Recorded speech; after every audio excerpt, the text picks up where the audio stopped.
escucha, el pueblo te repudia. Derecha, escucha, el pueblo te repudia.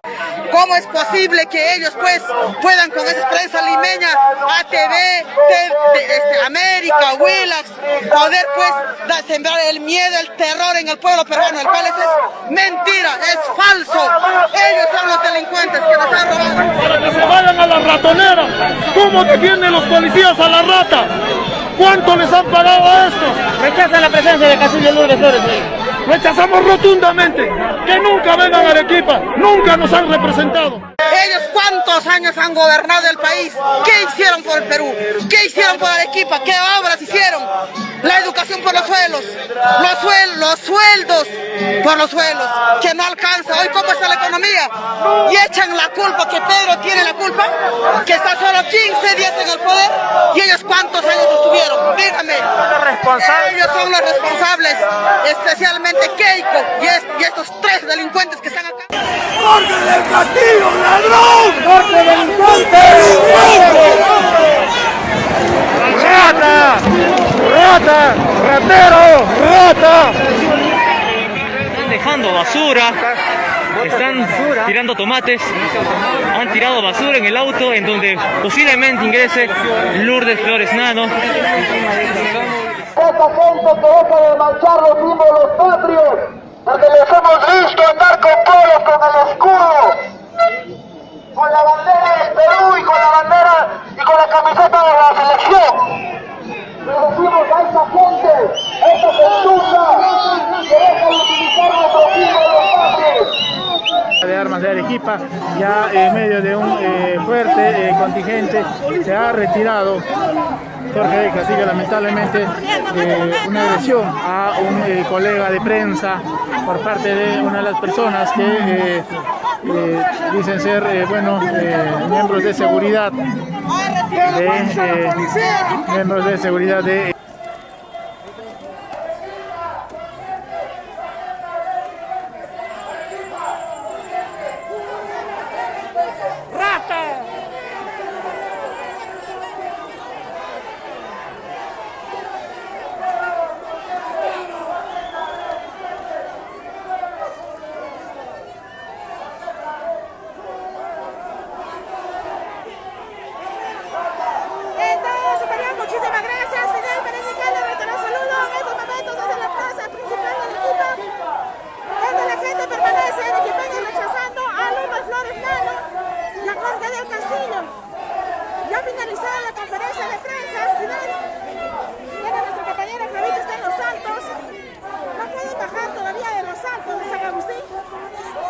Los ánimos Arequipa, viva Arequipa, viva Arequipa. Pero no lo han recibido como usted esperaba. Oye, respeta, ¿qué tienes? ¿Qué tienes? Respeta, ¿qué tienes? ¿Quién eres? Bien, bueno, se retira en estos momentos Jorge del Castillo, en estos momentos se retira y con agresión a periodistas, lamentablemente un sujeto en esta camioneta, parte de la comitiva de seguridad de Jorge del Castillo. Muy buenos días, tengan todos ustedes. Hoy 22 de agosto del 2021 iniciamos una nueva programación de Peruanicemos al Perú, el programa del Partido Comunista Peruano de la región de Lima y que se ha convertido en un símbolo de la política peruana en comunicación oficial, de tal manera que hemos apostado por hacer periodismo durante 53 semanas y estamos a solo una semana de cumplir un año. Un año que ha sido bastante laborioso y esforzado por todos quienes compartimos esta construcción de Peruanicemos al Perú. Y agradecemos siempre a las personas que nos siguen. Hemos visto con claridad que el tema de la violencia ultraderechista no va a parar. El señor del Castillo y Lourdes Flores están de viaje en un periplo por el sur del Perú para tratar de convencer a la población de que ellos son inocentes para no ser juzgados y justificar sus actos a partir del miedo y el terror al comunismo y al gobierno de Pedro Castillo. Jorge del Castillo, ¿no?, que ha sido expulsado por su partido, pese que están tratando de reclamar, ha hecho pues, se ha convertido como buen hijo de Marino, familiares de Marino, en la defensa de sectores fascistoides dentro de las Fuerzas Armadas y no de la familia de Miguel Grau, de la familia de los hombres que han dado su vida por la patria en diversas oportunidades de nuestra historia. Esta situación pone en evidencia que el presidente Castillo tiene mucho que reaccionar con respecto a su gobierno y a su gabinete. El paso atrás que dio con Héctor Béjar ha sido un acto que ha fortalecido a la derecha, como fortaleció cuando sacaron al ministro de Educación, Pedro Pablo Kuczynski, para después terminar arrodillándolo a este presidente que trató de poner un gabinete de lujo y no solamente lo integró con gente con posiciones de ultra neoliberales, sino también lo integró con gente vinculada a la corrupción o por lo menos con denuncias fuertes por la fiscalía. El señor Castillo, ¿no? Pese a que tiene una buena performance en torno a que es un presidente que da esperanza con respecto a la población, según lo dicen las encuestas, ¿no? Es cierto que ha bajado su aprobación al 38% y tiene una desaprobación del 46%. No sabe, no opina, el 16% según la encuestadora de IEP, ¿no? Asimismo, señala que el 57% cree que Castillo tiene una visión de sacar a la pobreza a los peruanos y el 53% cree que es una persona honesta. Y además el 53% cree que es una persona democrática. Eso pone en evidencia que la fuerte campaña de los medios de comunicación controlada por la familia Melo Quesada, ¿no? Va perdiendo de alguna manera credibilidad. Creo que siempre no la ha tenido.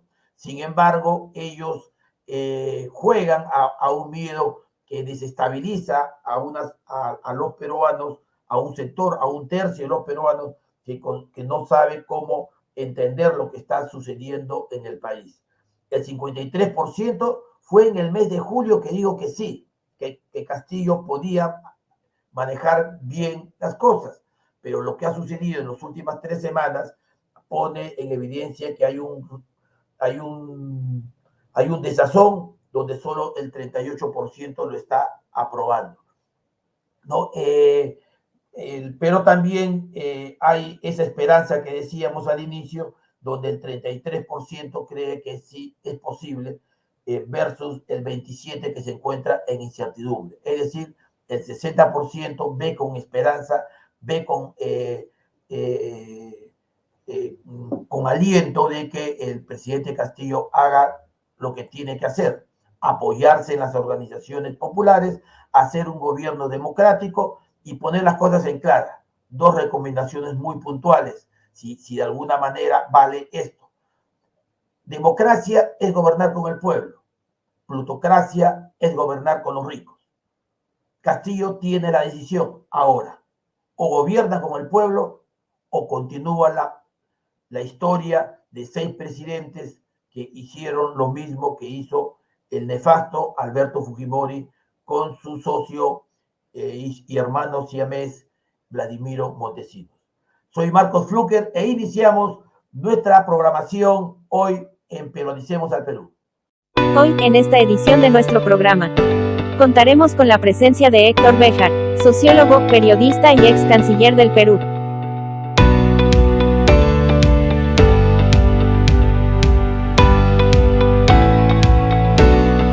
También contaremos con la presencia de Hugo Cabieses, economista peruano y miembro coordinador del Área de Desarrollo Sostenible, Cambio Climático y Derechos Indígenas del Centro de Investigación Drogas y Derechos Humanos. Para finalizar, estaremos con Pablo Zapata, miembro del Comité Regional de Lima, del Partido Comunista Peruano.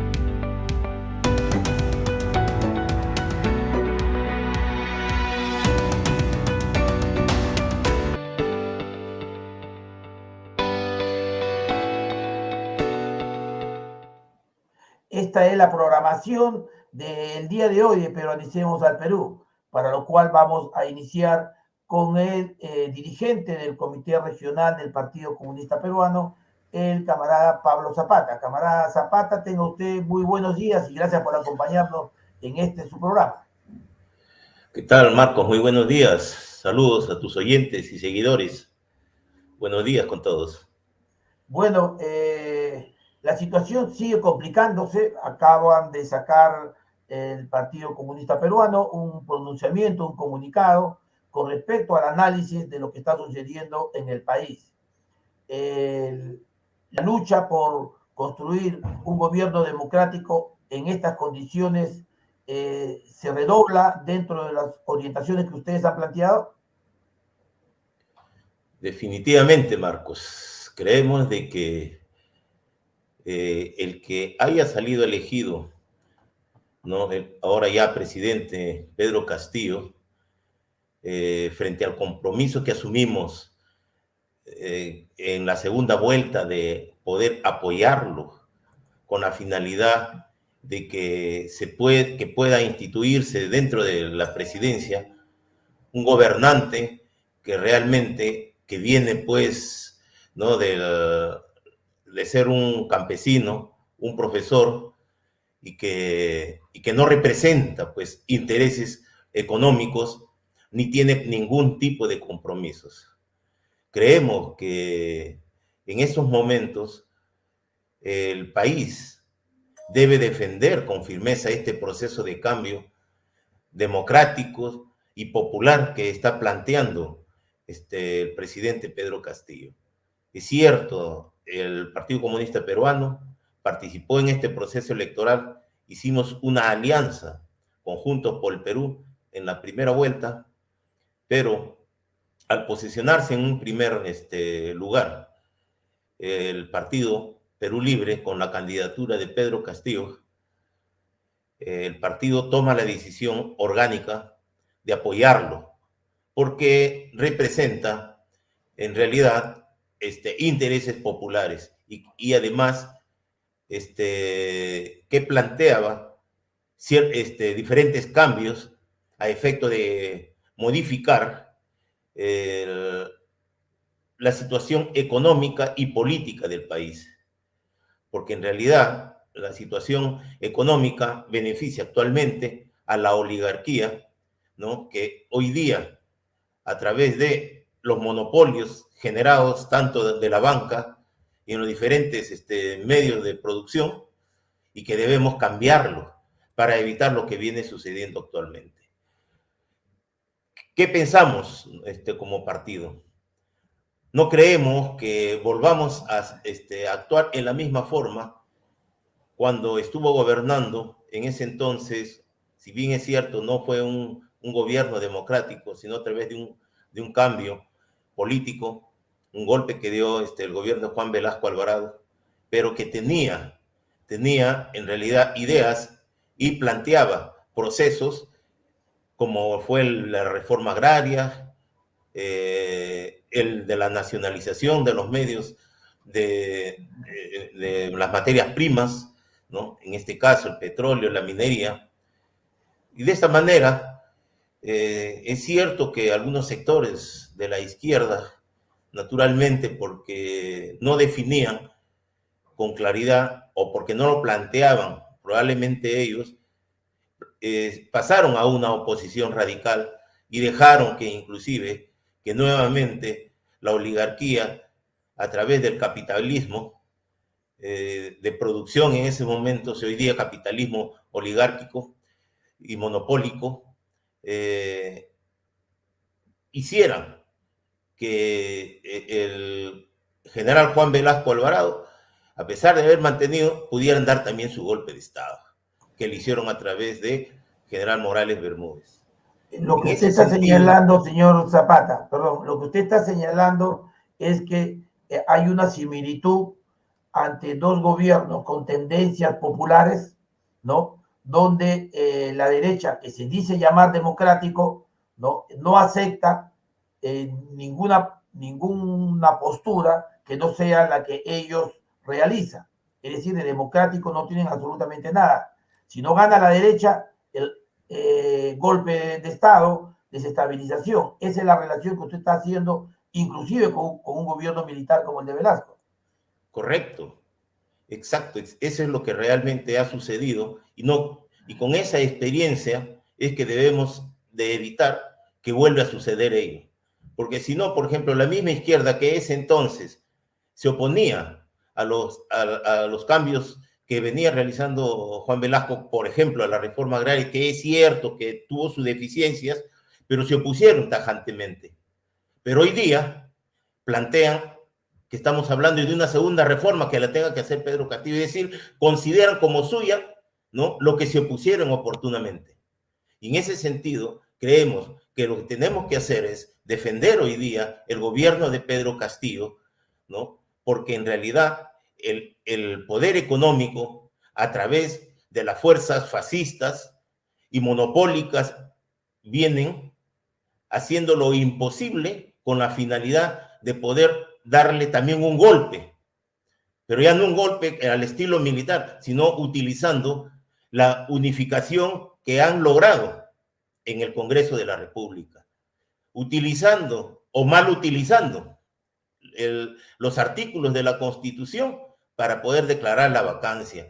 Para todo encuentran responsabilidad, inmoralidad, para de esa manera poder ellos pretender dar un golpe de Estado, ¿no? Creemos que así como el pueblo lo ha puesto a Pedro Castillo para que haga los cambios que él ha manifestado, inclusive en su primer mensaje a la nación, para el 28 de julio, creemos que así como lo hemos puesto a la presidencia, debemos defender esa posición el día de hoy, porque si el pueblo no sostiene a Pedro Castillo en el gobierno, Pedro Castillo lo vamos a tener en menos de 30 días fuera del gobierno, y nuevamente el fascismo se va a imponer, la oligarquía monopólica va a continuar desarrollando sus políticas en el país, en contra del país, principalmente de la clase más pobre. Hoy día ya vemos, por ejemplo, el poder que tienen los monopolios en cuanto se refiere a los productos de primera necesidad, están subiendo, justificándose naturalmente. Es cierto que el petróleo ha subido, pero recuerden que hace poco nomás el petróleo casi no tenía valor. ¿Acaso empezaron a regalar los combustibles acá porque no tenía valor en el mercado internacional? No, por el contrario, mantuvieron sus precios.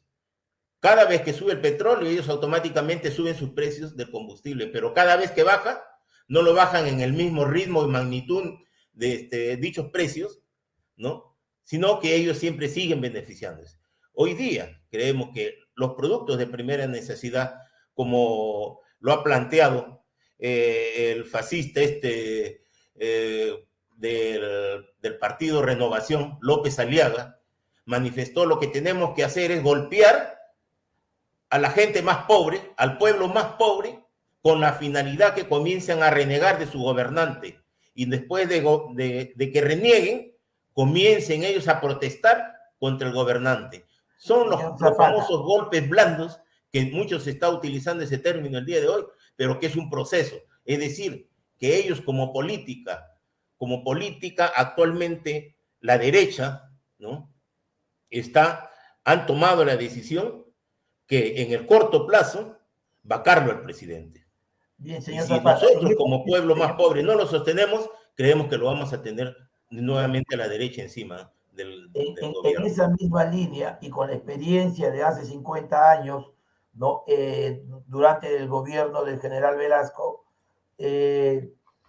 también actuaron de esa manera. Vamos a tocar en los bloques posteriores justamente cómo se comportó, ¿no?, sectores de la ultraderecha que estaban enquistados en la Marina fundamentalmente, ¿no?, y en los partidos de derecha para sabotear al Perú. Pero mi pregunta ahí era, estamos viviendo una crisis y la población requiere ser atendida, ¿no? ¿Qué medidas tendría que realizar el presidente Castillo para poder aplacar esta situación, aún a pesar de que tiene una derecha y un sector reaccionario, ¿no?, que está trabando y saboteando y que tiene como objetivo el golpe? Sí, yo pienso que el presidente debe de convocar a los empresarios, así, convocar a los empresarios y manifestarle qué es lo que él tiene que hacer o es lo que él va a desarrollar durante este periodo. ¿Con qué intención? Con intención que los empresarios entiendan de que realmente todo lo que se ha hecho durante toda esta campaña de anticomunismo, de que se les va a nacionalizar, etcétera, se les quite la cabeza. Y principalmente, pienso que el gobierno debe priorizar a las empresas peruanas, a las empresas de capital nacional, porque ellos son los que se van a mantener y se van a quedar en el país en la situación que se encuentre. Entonces, debemos de dar una mayor prioridad a la industria nacional, al mercado nacional. Debemos de apoyar a los pequeños agricultores con la finalidad de que los productos de primera necesidad sigan abasteciéndose en los mercados. A través de, naturalmente, como ya lo ha manifestado el presidente de la República, utilizando el Banco de la Nación y poder otorgar bajo esa vía intereses acorde a las posibilidades económicas de cada uno de los sectores. Porque si nosotros vamos en estos momentos a cualquiera de las bancas, cuando yo ahorro, me pagan 2%, 1% o hasta 0.5%. Y los servicios que me cobran al final, yo estoy pagándole por tener mi plata y ellos estén ganando con mi dinero.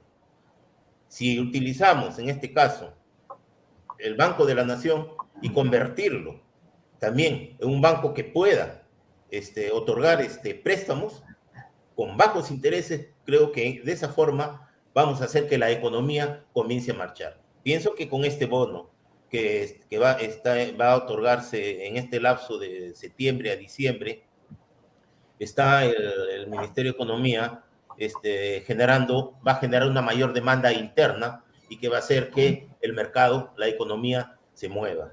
Pero lo que necesitamos acá es que los empresarios también, principalmente de las empresas mineras, ¿no?, que que se pongan la camiseta del Perú y empecemos realmente a replantear primero, que ellos sean conscientes que la cantidad de impuestos o lo que le otorgan al gobierno peruano, al Estado peruano, a través de sus impuestos, no es el adecuado. Ellos deben ser conscientes de ello. En ese sentido, señor Zapata, es importante plantear también que el gobierno ha sido, digamos, está cercado por esta prensa y por el Congreso y los otros poderes. La gobernabilidad implica la concertación, el acuerdo entre todos los poderes del Estado. Sin embargo, eso no hubo durante la época de PPK y lo sacaron, y eso es lo que se pretende hacer también. Entonces, al no haber un acuerdo, difícilmente, ya el Congreso está pidiendo, ¿no?, que varios ministros sean retirados, ¿no?, y las posibilidades de que el presidente Castillo se sienta presionado y vuelva a ceder, como sucedió con Béjar, ¿no cree que eso sería un gravísimo error? Y por otro lado, ¿no?, todavía el presidente Castillo no ha dado muestras de reunirse con la clase trabajadora y con los sectores populares. Tampoco se ha reunido ni con los campesinos, ni con los trabajadores, ni con las universidades, ya desde el gobierno con políticas claras. Sí, es cierto, como manifesté hace un momento, el Congreso de la República, lo que se ha podido, inclusive que se está comunicando a través de los medios sociales, cuáles son sus grandes proyectos que han presentado en estos momentos. Casi la gran mayoría de los proyectos que han presentado es investigar al actual gobierno frente a cualquier actuación que haya realizado. Hasta por haber nombrado, quieren declararlo inmoral, por haber nombrado a tal o cual ministro. En estos momentos lo que se quiere, pues, porque la derecha, ¿qué es lo que quiere? Que los ministros sean con experiencia. Y si hablamos con ministros con experiencia, nos está diciendo por los ministros que nosotros hemos tenido. Es decir, que la derecha ha sostenido durante todo este tiempo esos ministros que tienen experiencia, esos son los que quieren que ellos gobiernen. Pero lo que no entienden es que ellos no han ganado las elecciones. Ha ganado el presidente Pedro Castillo y está dentro de su derecho como presidente poder denominar personas que él cree lo más adecuado. Es cierto también de que se tiene que buscar personas que tengan pues una imagen adecuada, pero también pues que no nos vengan a decir que se necesita que sean con experiencia, que van a ser los mismos ministros que ya hemos tenido, como es el caso del ministro que recientemente ha cambiado y que ha conllevado que el día de hoy el Congreso de la República se fortalezca más y le va a seguir exigiendo más hasta que él cambie todos sus ministros y retorne todos los ministros que ha tenido el fujimorismo, que ha tenido el aprismo, que ha tenido PPK, etcétera. Y el país lo que está pidiendo es cambio. Lo que quiere el país es que se modifique la Constitución. Queremos que el país también sea un empresario en ciertas actividades que permitan que las materias primas principales del país sean administradas por el Estado. En ese sentido, creemos que la única manera de que también el Congreso de la República pueda retroceder en su trato que vienen dándole al presidente de la República es defender. Y para ello es defenderlo a Pedro Castillo como gobernante del país y de esta manera poder formar los frentes, ¿no? Frentes sociales para poder defender la gobernabilidad del país. Y no solamente que sea a nivel de Lima, sino que sea a nivel de cada una de las regiones. Y principalmente, nosotros observamos que los congresistas que vienen de provincia vienen acá a Lima y no dan cuenta a nadie.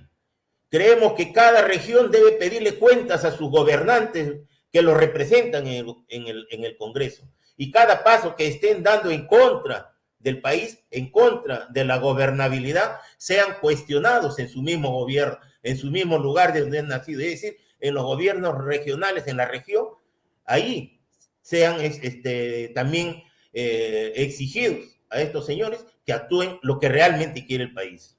Así es, señor Zapata, esa es una muy buena iniciativa. Creo que los compatriotas de Arequipa han demostrado ya su accionar ante los actos de violencia.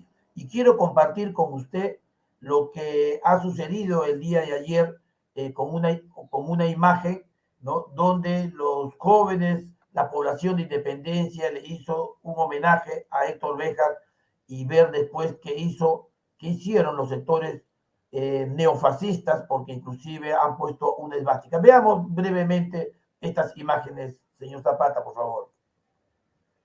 Este es el bello mural que le han hecho los jóvenes entusiastas por un cambio, por una soberanía del país al sociólogo y ex canciller Héctor Béjar, ¿no? Béjar Dignidad. Y eso representa mucho para todos los peruanos.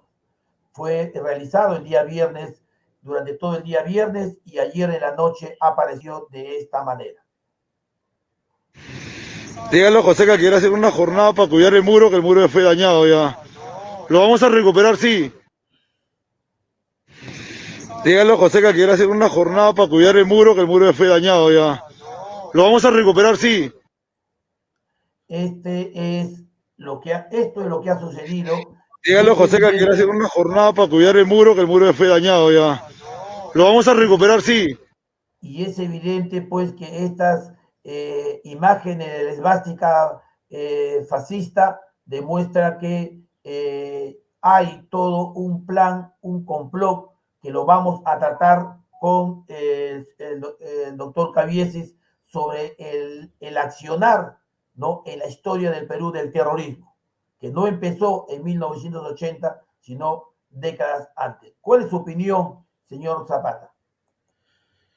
Si bien, lo primero que tenemos que establecer, bueno, esos son métodos, pues, fascistas, ¿no? métodos fascistas que no soportan ningún tipo de pronunciamiento de las clases populares. Creemos que en este caso, al igual como lo han hecho en otras instituciones, que inclusive motivó que la Comisión de la Verdad se pronunciara nuevamente en todo lo que significa la representación popular, el fascismo no va a permitir de ninguna manera, porque ellos están primero subvencionados económicamente, ¿no? A través de López Aliaga y su partido, y naturalmente direccionado desde el político de la Marina, ¿no? Jorge Montoya, quien realmente debe de renunciar inclusive al Congreso de la República, porque ha sido uno de los que ha firmado el acta de sujeción, es decir, siendo militar. Se sobreentiende que sus principios de militares no es arrodillarse ante el poder económico, ¿no? Y golpista del fujimorismo. Sin embargo, él se arrodilló y ahora dice que defiende a los militares. Y vemos que con su conducta no es la adecuada. Creemos que el compañero Héctor Béjar, que ha sido en realidad maltratado por la derecha y no defendido por Pedro Castillo, se le debe plantear a Pedro Castillo que no debe de ceder, porque ellos ya probaron, como dice, ya probaron sangre y van a querer más y van a exigir cada vez más. Por esa razón, una vez más, ¿no? Planteo que que debemos nosotros sostener al partido, al presidente Pedro Castillo, para de esta manera mantener la democracia y la gobernabilidad. Y para eso, reitero que debemos promover la constitución, ¿no? Así, de organismos democráticos para mantener la gobernabilidad en cada una de las regiones. Y además, reitero también que se debe solicitar en cada región que den cuenta los congresistas de su actuar en el Congreso de la República, que no solamente ellos vengan acá, tomen sus decisiones personales y no den cuenta a quién los eligió. Eso sería la propuesta.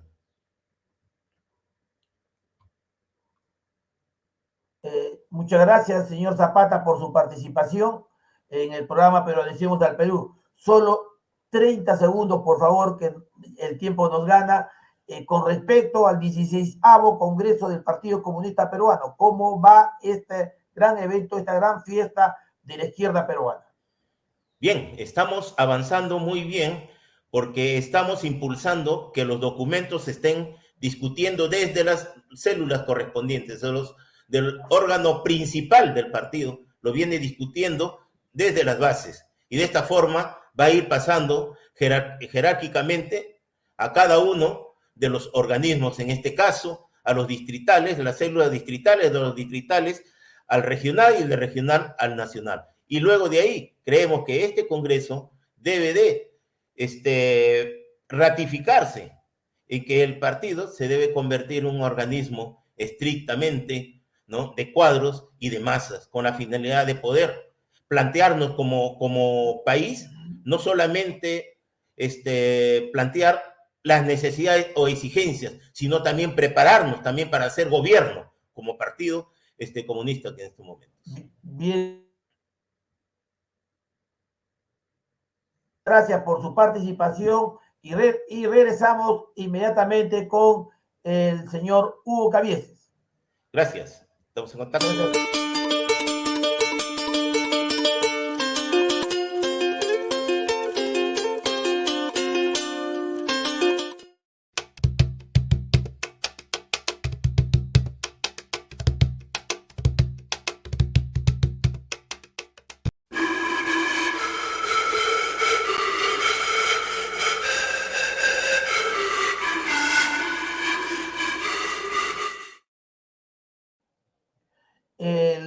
Muy buenos días, Hugo, qué gusto de tenerte nuevamente, pero Periodicemos al Perú.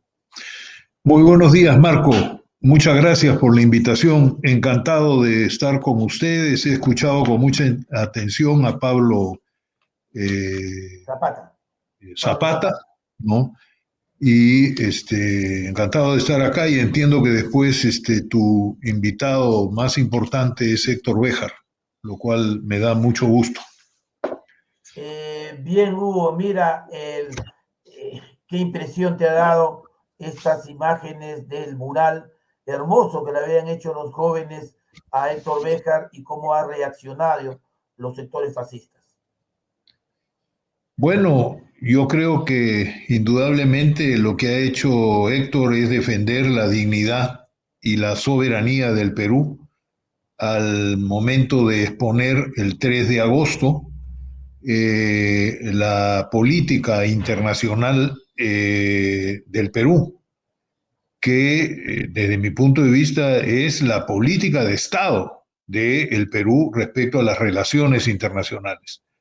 Hay que destacar todos los aspectos de ese discurso que hizo desde la Cancillería en esa fecha, y yo espero que el nuevo canciller siga esa misma línea, aunque él es una persona más bien conservador, pero es del Ministerio de Relaciones Exteriores. Él es embajador que tiene una amplísima experiencia como embajador y ha sido también ministro de Relaciones Exteriores durante 2 años en el gobierno de Toledo, ¿no? De Toledo. Entonces, yo espero que se continúe con esa misma línea. Como todos sabemos, las relaciones internacionales del Perú las lleva a cabo el presidente de la República, y estoy absolutamente seguro que ese discurso del 3 de agosto fue un discurso que fue aprobado previamente por el presidente de la República. Entonces se va a continuar con eso. Más allá de ello, las intervenciones que ha tenido Héctor Béjar después de que le solicitaron la renuncia, él quería, como buen luchador que es, defender su posición en el Congreso de la República. Y estoy seguro que en ese Congreso de la República se hubieran quedado sorprendidos con las verdades que Béjar les explicaría. De tal manera que eso es lo que pienso sobre este tema, querido Marco. Mire, ¿por qué crees que la derecha ha actuado en el tema básicamente internacional con la Cancillería? ¿No? Si retomamos un poco la historia, ¿no? Las políticas internacionales en América Latina no han sido propias, sino han sido ajenas y básicamente del Departamento de Estado norteamericano. ¿Qué relación hay con este desafuero al señor Béjar, ¿no? Forzado además con lo que consideras tú dentro de la geopolítica internacional? Bueno, no es la primera vez que diplomáticos peruanos sacan los pies del plato, por decirlo de alguna forma, en una política internacional soberana. Hay que recordar con mucho orgullo, además, la actitud que tuvo en el año 1961 cuando expulsaron a Cuba de la OEA, nada menos que el canciller en ese momento, Raúl Porras Barrenechea. Tan es así que incluso Raúl Porras tiene un monumento en La Habana en su homenaje. Y él no era un diplomático de carrera, era más bien un historiador, ¿no? Pero no aceptó de ninguna manera esa imposición. Claro que retornó al Perú y no duró ni 5 días en el cargo porque fue destituido por el presidente Prado, que seguramente recibió una llamada del Departamento de Estado para que lo destituyeran, y al final, unos días después, falleció don Raúl Porras Barrenechea, pero él es un hito en las relaciones exteriores del Perú. El compañero del PC ha mencionado lo que era la política internacional del Perú durante el gobierno revolucionario de la Fuerza Armada, y el que llevaba a cabo no era tampoco un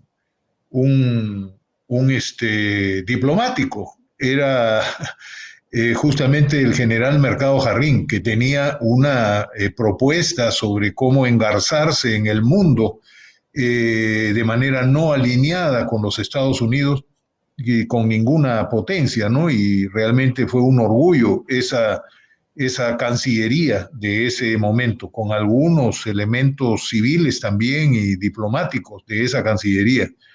Posteriormente es de destacar la actitud que tuvo don Carlos García Bedoya, ¿no? Respecto a tener una política internacional también independiente en algunos aspectos, en otros no, pero en la mayoría de los aspectos que atañen a lo que son las relaciones del Perú, él sí tuvo una posición digna. Cuando ha sido canciller también Manuel Rodríguez Cuadros, que en este momento es asesor de la Cancillería y miembro del Consejo, exactamente no me acuerdo cuál es el título, pero del Consejo de Relaciones Exteriores, él también ha tenido una posición independiente. Lo que quiero decir es que, digamos, el peor periodo de la Cancillería peruana ha sido durante el gobierno de Pedro Pablo Kuczynski. Tan es así que el mismo Pedro Pablo Kuczynski fue a los Estados Unidos, ¿no? Y visitó a Trump. Trump lo recibió y dijo que, bueno, los latinoamericanos respecto a Estados Unidos somos como perrito faldero. Bueno, perrito faldero será él, que ni siquiera era peruano, era norteamericano, pero ese fue una afrenta contra el Perú. Y para nadie es un secreto que la Cancillería ha estado manejada durante demasiados años por elementos provenientes tanto del APRA como de el fujimorismo, ¿no? Entonces, el nombramiento de Héctor Béjar, del doctor Héctor Béjar, es un nombramiento que obviamente sacó roncha, ¿no? A la derecha y a la ultraderecha peruana, que querían, bajo cualquier pretexto, bajarse al canciller.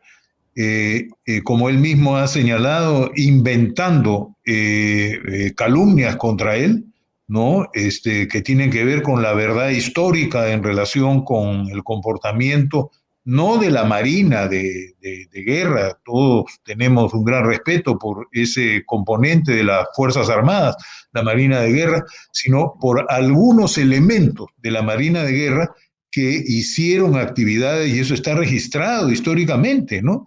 Hicieron actividades de carácter terrorista en los años 74 y 75, y posteriormente a eso también, ¿no? Sí, señor. Antes de entrar a ese tema, a las declaraciones que significó posteriormente el retiro del señor Béjar, terrorismo y la CIA, quería hacerle una pregunta con respecto al Grupo de Lima. ¿Qué importancia tiene las declaraciones del ex canciller Béjar de señalar que el Grupo de Lima tenía que concluir, ¿no? Y hay que aparejarlo que día después en México, ¿no? Se ha formado ya una mesa para donde el presidente Maduro, ¿no? Y la oposición han empezado a concertar, digamos, el fortalecimiento de la democracia en este país. Bueno, a decir verdad, el ex canciller Héctor Béjar no dijo en su discurso del 3 de agosto que el Grupo de Lima tenía que desaparecer. Lo que dijo es que hay que fortalecer el grupo de contacto, justamente el que está negociando la posibilidad de una salida adecuada, democrática, humanista respecto a la tragedia que está viviendo el pueblo venezolano debido al bloqueo que sufre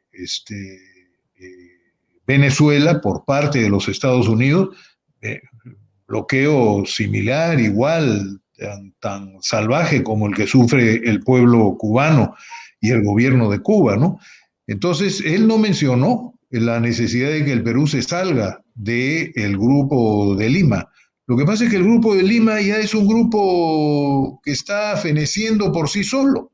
Entonces ni siquiera tenía que decir hay que salirse del Grupo de Lima, de ninguna manera, no sería tonto decirlo, sino más bien apoyar lo que era como efectivamente lo ha hecho en ese discurso, apoyar el grupo de contactos que es el que se estaba reuniendo ya en México, ¿no es cierto?, con los noruegos y otros países de Europa, ¿no?, para tratar de buscar una salida entre el gobierno del señor Maduro, ¿no?, y la oposición venezolana. Felizmente han llegado a un acuerdo, por lo menos en el papel, que es promisorio, creo, para, digamos, el fortalecimiento del gobierno actual en Venezuela, que a todas luces es un gobierno constitucionalmente instalado, con las debidas credenciales de carácter democrático y de elecciones limpias, etcétera. Eso es clarísimo en el caso de Venezuela. Que eso no lo quiera creer la derecha peruana, ¿no?, que está adscrita totalmente a lo que son las políticas de los Estados Unidos, ese es otro tema, ¿no? Pero la realidad es que lo que está haciendo Venezuela es defendiéndose contra los ataques de estos sectores fascistas, ¿no?, y pro-norteamericanos que existen, ¿no? Si me permites, compañero, yo quisiera mencionar el tema del rol que está teniendo el Comando Sur en relación con la Amazonía y ese tipo de temas, si me permites. No, ¿cómo que no? Justamente eso es lo que quería preguntarte, y es parte del tema central, ¿no? ¿Qué rol ha cumplido el Comando Sur en América Latina y básicamente en el Perú en las últimas décadas, que fue más o menos constituido después de la Segunda Guerra Mundial? Bueno, yo creo que como es evidente por los datos y la información histórica y por personas que sean medianamente informadas, el rol que ha tenido es un rol nefasto absolutamente, ¿no?, para toda América Latina. Desde ahí han salido las diferentes, digamos, agresiones físicas a través de golpes militares, de invasiones, en fin, que se ha tenido desde la Segunda Guerra Mundial, pero desde antes de la Segunda Guerra Mundial también. Y en el caso del Perú, yo quisiera mencionar 3 palabras que de alguna manera resumen lo que es la relación del Perú con el Comando Sur. Una se llama NAMRU. NAMRU es una unidad de investigación médica naval, se llama NAMRU 6, es una unidad de investigación médica naval número 6, que está instalada en el Perú. Este NAMRU está liderado por un marino de los Estados Unidos. En realidad, recientemente ha sido cambiado ese marino hasta el mes de abril o un poco antes de este año. Era presidido por el capitán William Howard, ¿no?, que estaba a cargo de esa institución NAMRU desde el año 2018. Biden ha querido ponerle un rostro femenino a este NAMRU y ha denominado a la capitán Franca Jones, que se convirtió en el nuevo comandante de NAMRU 6. Este NAMRU 6 depende directamente del Comando Sur, y es curioso que el 9 de abril de este año, acorde con ponerle este rostro de mujer al mando imperialista hacia América del Sur, el presidente Biden designó a la teniente general Laura Richardson, que tiene 57 años y una amplia experiencia en guerras imperiales, en reemplazo del almirante Craig Faller, que dirigía desde hacía varios años el Comando Sur.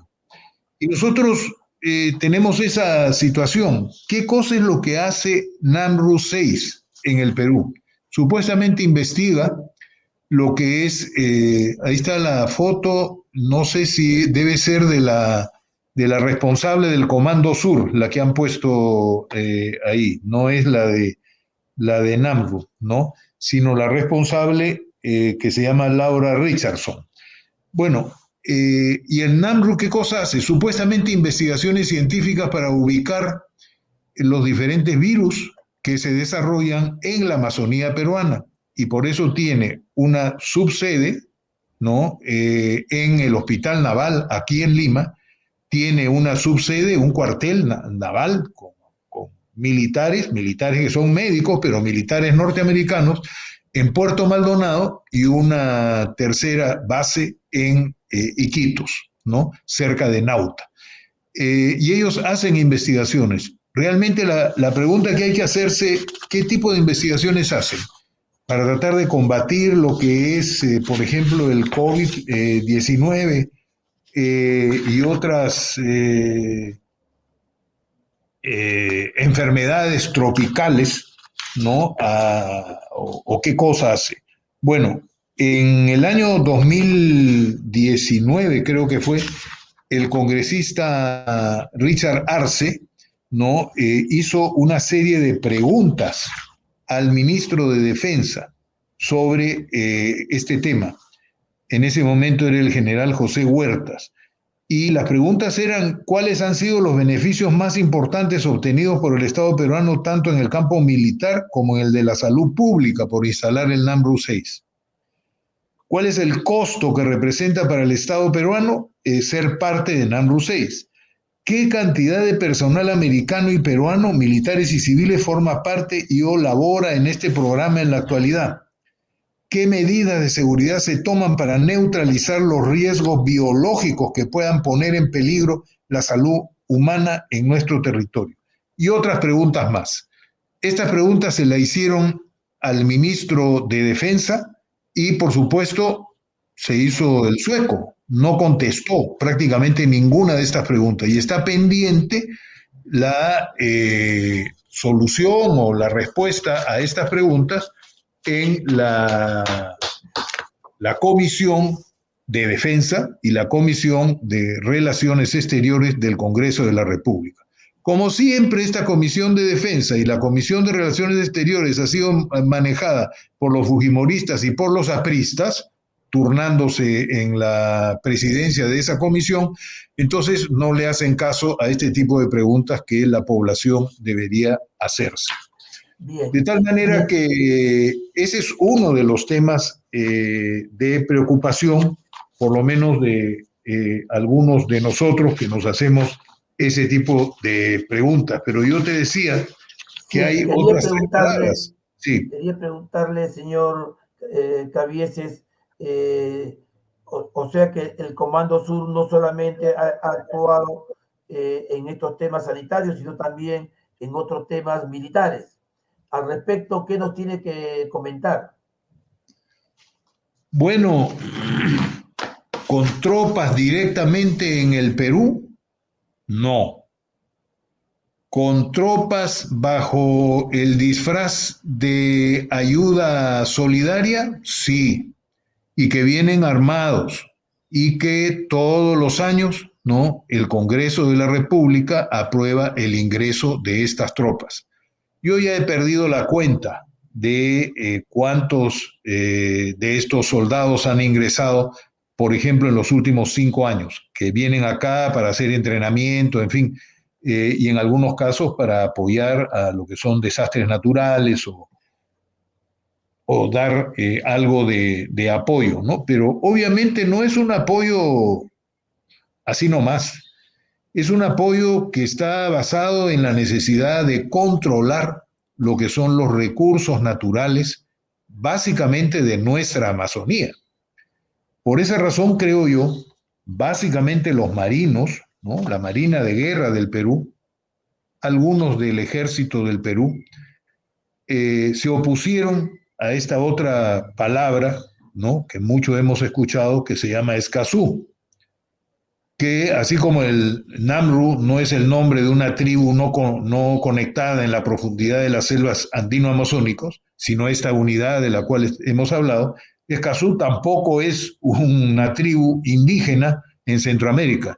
Es el nombre de una ciudad en Costa Rica donde, bajo el auspicio y la Secretaría Técnica de la Comisión Económica para América Latina y el Caribe, la CEPAL, ¿no? Se hizo un acuerdo que protegía la biodiversidad de mares, bosques, montañas, lagunas y los derechos humanos de los defensores de estos recursos. El Perú firmó ese acuerdo en el año 2018, lo firmó la ministra de Ambiente en ese momento. ¿En dónde? En Escazú, esta ciudad de Costa Rica. Pero como es un tratado internacional, entonces tiene que ser aprobado por el Congreso. Hubo una grita en contra de Escazú realmente impresionante, donde a la cabeza de esa grita, de ese griterío, estaba la Marina de Guerra del Perú, que se pronunció en contra después de haberse pronunciado a través del Ministerio de Defensa a favor de firmar este acuerdo. Este acuerdo es indispensable, como tú sabes, Marco. Yo he sido viceministro de Recursos Naturales del MINAM en el año 2011, entonces los temas ambientales me son especialmente conocidos y soy un gran defensor de la región andino-amazónica. No nací allá, yo nací en Talara, a 400 metros de la reventazón de las olas, pero por circunstancias de la vida y temas profesionales, en los últimos 25 años he estado trabajando en relación con la defensa de los derechos territoriales de los pueblos indígenas y de la Amazonía, que es un territorio muy importante para nosotros. Y el Comando Sur apunta a los recursos naturales de nuestra Amazonía. Y por eso se oponen estos sectores reaccionarios y fascistas, se oponen a la firma de este acuerdo de Escazú, ¿no? Sí, y su influencia del Comando Sur en el tema político del país, ¿no? Y de lo que puede estar sucediendo en estos momentos con la reacción de sectores de la Marina de Guerra o de ex marinos, ¿no? Que están, digamos, atentando contra la gobernabilidad en el país. Bueno, yo creo que el doctor Héctor Béjar tiene razón cuando lo que dice es que la Marina de Guerra ha estado trabajando, ¿no? En paré con la Central de Inteligencia Americana, con la CIA, ¿no? Y eso está demostrado, está escrito en varios libros, figura en los Wikileaks, como el mismo Héctor Béjar lo ha mencionado, está en los Wikileaks de los informes que los diferentes embajadores del Perú han hecho hacia el Departamento de Estado de los Estados Unidos, y juegan en paré, ¿no? Y el Comando Sur y la CIA no es lo mismo, pero es igual, habría que decir. ¿Por qué? Resulta que el Comando Sur tenía su centro de entrenamiento, ¿no?, en Panamá, pero por los acuerdos tomados respecto al Canal de Panamá hace muchos años, trasladó sus centros de entrenamiento del Comando Sur y su centro de operaciones a Miami. Y en Miami está justamente los sectores más fascistas trumpianos, ¿no?, de la CIA, y que son los que promueven todo este tipo de asaltos a la democracia en los diferentes países y de deslegitimación de los gobiernos populares, como el gobierno popular de don Pedro Castillo, el profesor Pedro Castillo, ¿no? Y están moviéndose fuertemente por tratar de tumbarse a este gobierno, como lo han hecho antes con diferentes gobiernos. Desde el Comando Sur es que por irnos un poco lejos, ¿no?, se programó lo que es el golpe contra Salvador Allende. Y todos los otros golpes de Estado se hicieron desde el Comando Sur, aliado, por supuesto, con la CIA. Esto no es un invento de un paranoico como el doctor Béjar o como yo, ¿no es cierto?, que tenemos tesis conspiranoicas, sino eso está debidamente demostrado con documentación y con digamos, con conocimiento de los archivos del mismo gobierno de los Estados Unidos respecto a este involucramiento de este Comando Sur, ¿no? Y es bastante público esos documentos que usted señala de hace varias décadas atrás, ¿no? Recuerdo que el secretario de prensa, el general Velasco, publicaba en su columna Inteligencia, Servicio de Inteligencia, en el semanario Causachun, todas estas relaciones y acciones que realizaba el Comando Sur y el Departamento de Inteligencia Americana, la CIA. ¿Qué debería de hacer el señor Pedro Castillo para poder recuperar la soberanía y hacer de la Marina de Grau, ¿no?, verdaderamente un símbolo de nuestra patria? Bueno, yo lo que creo es que debería no permitir esta injerencia del Servicio de Inteligencia de los Estados Unidos respecto a la política peruana y a la economía peruana también, ¿no? No permitirlo. Y que los servicios de inteligencia nuestros, ¿no?, centralizados en el Servicio de Inteligencia Nacional y que tiene esta inteligencia en cada uno de las armas, ¿no? La Marina, la Aviación y el Ejército, y también en la Policía Nacional, se dediquen a investigar y ver en qué cosa otras potencias hacen presencia en el Perú. Eso es lo que debería hacer el gobierno del presidente Pedro Castillo, ¿no?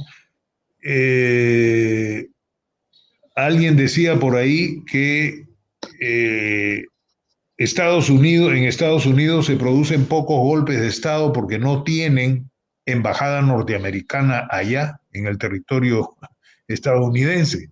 Y probablemente tienen razón, porque este control político, social, mediático, etcétera, se irradia desde la embajada de los Estados Unidos. Y esto es algo realmente inaceptable. Entonces, la mejor forma de poder encarar un tema de este tipo es que el Perú tenga una política internacional como la que ha expuesto el doctor Héctor Béjar el día 3 de agosto, o como la que tenía entre los años 68 y 75 el presidente Velasco, ¿no? En ese momento, hasta donde yo recuerdo, y eso tú lo conoces creo que bien, porque creo que trabajaste como periodista en Causachum, la CIA fue expulsada del Perú y la CIA ha sido expulsada de varios otros países justamente por su injerencia inaceptable, ¿no? Uno no puede decir, bueno, pero Estados Unidos pues es la potencia mundial. Bueno, está dejando de ser la potencia mundial, ¿no? Y además con servicios de inteligencia que la verdad es que fallan un poco, ¿no es cierto? Si es que vemos qué cosa ha pasado en Afganistán. Es que los Estados Unidos no sabía que los talibanes en menos de 6 semanas iban a tomar el poder allá. Además, talibanes que habían sido aliados de los Estados Unidos entre el año 1979 y 1989, durante 10 años, aliados y financiados por los Estados Unidos, por la CIA y todo esto, y después los talibanes deciden hacer una política diferente a la de Estados Unidos y se convierten en enemigos, como han hecho en Irak, como han hecho en Libia, como han hecho en una serie de otros países, ¿no es cierto? Exactamente. Y la injerencia de los Estados Unidos de manera directa o indirecta, lo que trae son los desastres humanitarios como el que estamos viendo en Afganistán en este momento. Su presencia física o a través de otros actores en Venezuela lo que va a traer es una crisis humanitaria peor que la que tienen en este momento, ¿no? O en nuestro país, o en Bolivia, o en otros países, ¿no? Pero siempre está latente la posibilidad de que el Comando Sur, la CIA y obviamente deberían de haber también militares como lo fue Vladimiro Montesinos, ser miembro, ¿no?, un agente también de este servicio de inteligencia americana. ¿Qué hacer para la democracia? ¿Qué mensaje debemos de sacar de todo este tema, ¿no?, para tratar de corregir? Habría que poner digamos, en estudio toda la defensa nacional para darle un rol soberano a las Fuerzas Armadas. ¿Debería el Congreso empezar a discutir este tema? Yo creo que sí, el Congreso de la República tiene que discutir este tema, de tal manera por ejemplo, nuestros recursos naturales, como son los mares, ¿no? Y la región andino-amazónica, no caiga bajo el control de estas grandes empresas imperialistas, ¿no? Alguien decía por allá que ya a la izquierda esta deslactosada no le gusta utilizar el término imperialista. Bueno, yo lo uso porque eso es un país imperialista, así de sencillo, nos guste o no. Y no creo como el presidente Mao que el imperialismo es un tigre de papel, no es ningún tigre de papel. Está dando zarpazos y ahora peor todavía porque como está en decadencia da zarpazos por todos lados. ¿Qué hacer frente a eso? Que el Perú diversifique lo que son sus relaciones internacionales en el campo político, en el campo comercial y también en el campo militar. Esto de estar, felizmente se hizo algo durante el gobierno de Velasco y lo continuó en parte el gobierno de Morales Bermúdez para diversificar por lo menos en el ejército y la aviación, ¿no? La Marina siempre ha tenido su abastecimiento y su asesoría en inteligencia de parte de los Estados Unidos. Y la Policía Nacional en parte también, ¿no? Finalmente, ¿no?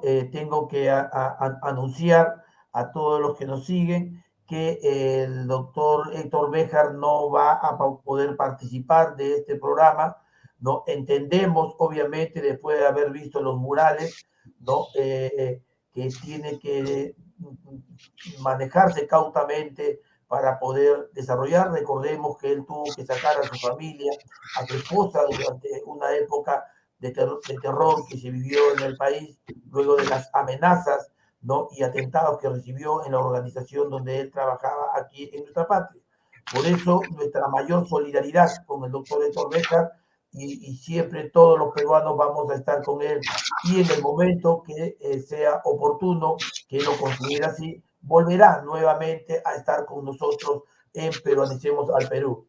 El doctor Béjar, señor Cabieses, dijo de que él ha sido miembro, ha sido profesor del CAEN, además, durante muchos años, ¿no? Como también lo fue nuestro secretario general del Partido Comunista Peruano, que fue a dar conferencias, ¿no? Me refiero a don Jorge del Prado, ¿no? Él se resaltaba el tema de que hay que democratizar las Fuerzas Armadas a partir de crear una conciencia democrática en nuestros militares. Es posible hacer que nuestras Fuerzas Armadas miren al pueblo como un aliado y no como una traba para el desarrollo, para la defensa de los intereses de los grandes capitales extranjeros. Yo creo que sí. El doctor Béjar tiene esa esperanza y creo que todos los peruanos y peruanas también tenemos la esperanza de que no veamos a las Fuerzas Armadas como enemigos de la democracia, como enemigos de la población, sino al contrario, como amigos, tanto a las Fuerzas Armadas como a las fuerzas policiales.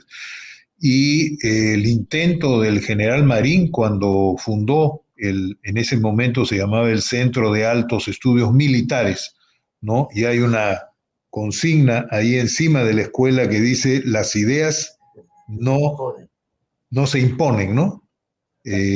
La frase completa no me acuerdo. Pero, las ideas no se imponen, ¿no? Eso es, las ideas no se imponen. Y tuvo un acierto con eso. De ahí salieron los militares que se educaron en el CAEN y que después hicieron la revolución velasquista del año 68 al 75. Yo creo que eso es posible hacer. Vamos a ver qué va a pasar en las próximas horas o semanas respecto a la necesidad, parece ser, de cambios en el Ministerio de Defensa y cambios en el Ministerio del Interior, a consecuencia de las denuncias que han salido en los diarios, en fin, ¿no? Ahí el problema preocupante, ¿no? Es que, bueno, ya lo anunció ese marino fascista que se llama Jorge Montoya, ¿no? Que no tiene nada que ver con Miguel Grau, ¿no? De ninguna manera, ¿no? Es una persona adscrita totalmente a los intereses norteamericanos Quizás estoy diciendo algo que me puede costar muy caro, pero esa es la realidad, ¿no? Y él lo que ha dicho es que se va a tumbar uno por uno a los ministros, ¿no? A través del Congreso, donde aparentemente tienen la mayoría como para poder hacerlo. Y esto es absolutamente irresponsable. Yo quisiera, si me permites, Marco, hacer un recordatorio histórico.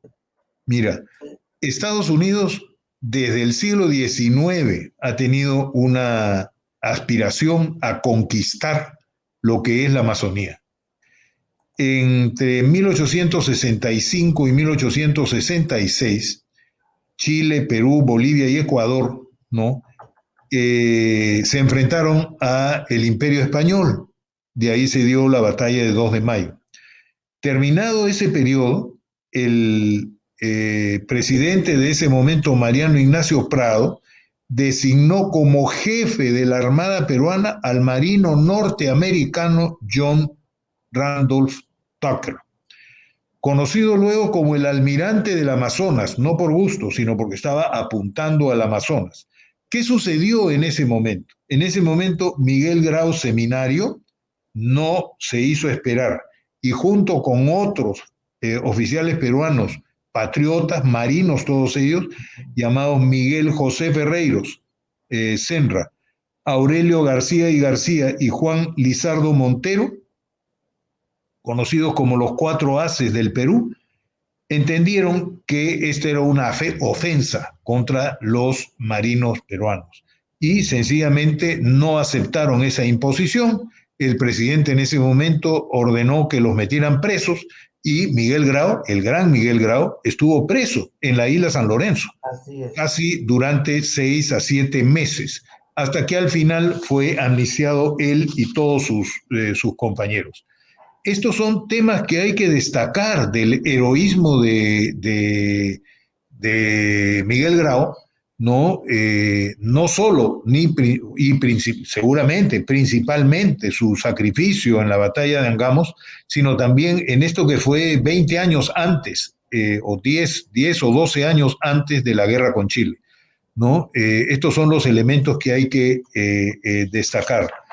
Quisiera mencionarte que mucho antes de eso, de estos hechos, ya entre 1851 y 1853, ¿no? Es algo que la historiadora Mariana Mulde Piz menciona, los marinos norteamericanos Lewis Herdon y Larner Gibbon realizaron unas exploraciones en la Amazonía. ¿Con qué objetivo? Con el objetivo de poner al servicio de los Estados Unidos la Amazonía peruana, ¿no? Ese fue su objetivo. Hicieron investigaciones científicas y hay cosas publicadas sobre eso.